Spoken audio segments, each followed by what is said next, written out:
पुण्याच्या शिरूर तालुक्यातील पिंपरखेडमध्ये बिबट्या जेरबंद झालेला आहे। रामहरी बोंबेंच्या घराजवळ लावलेल्या पिंजऱ्यात 16वा बिबट्या जेरबंद झालाय। वनविभागाने परिसरामध्ये 36 पिंजरे लावले होते। 12 ऑक्टोबर ते आतापर्यंत 16 बिबटे जेरबंद झालेले आहेत। बीडच्या आष्टीनंतर आता गेवराई तालुक्यात बिबट्याचा वावर आहे। ट्रॅक्टर चालकाने व्हिडिओ काढत सोशल मीडियावरती हा व्हिडिओ व्हायरल केलेला आहे। बीडच्या आष्टीनंतर आता गेवराई तालुक्यात देखील बिबट्याचा वावर हा बघायला मिळतोय। त्यामुळे स्थानिकांमध्ये भीतीचं वातावरण निर्माण झालंय। या बिबट्यांचा बंदोबस्त करण्याची मागणी आता गावकऱ्यांकडून केली जाते।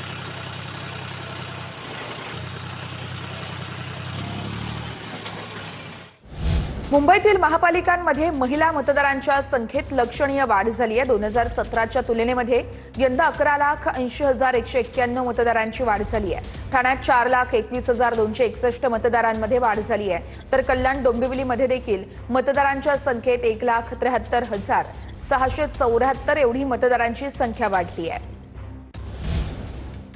जिल्हा परिषद शाळेच्या मुख्याध्यापकाचा मद्यधुंद अवस्थेत धिंगाणा बघायला मिळतोय। बुलढाण्यातील मोहना बुद्रुकच्या जिल्हा परिषद शाळेतील हा प्रकार आहे। प्रार्थना सुरू असताना मुख्याध्यापक मद्यधुंद अवस्थेत विद्यार्थ्यांसमोर आला।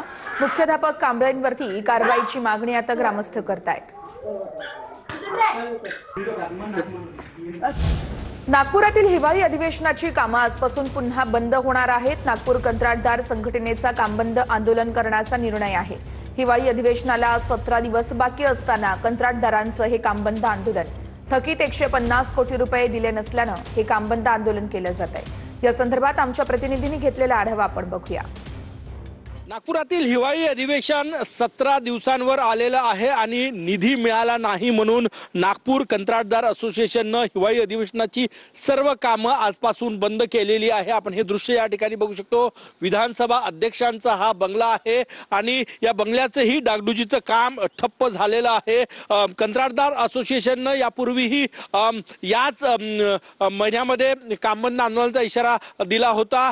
त्यापैकी 20% निधी जो आहे एकूण 150 कोटींचा ची बिलं जी आहेत ती थकीत आहे। त्यापैकी 20% निधी मिळाला, परंतु कंत्राटदार त्यावर समाधानी नाही। त्यामुळे आजपासून पुन्हा एकदा हिवाळी अधिवेशनाच्या सर्व कामांवर बहिष्कार घालण्यात आला आणि त्यामुळे याचा परिणाम हिवाळी अधिवेशनावर होणार का हा सगळ्यात मोठा प्रश्न आहे। 8 डिसेंबर पासून नागपुरात हिवाळी अधिवेशन तारीख जवळ येत आहे, परंतु निधी न मिळाल्याने कंत्राटदारांनी पुन्हा एकदा कामबंद आंदोलन सुरू केलं आहे। कॅमेरामॅन सचिन सयामसह गजानन उमाटे, TV9 मराठी।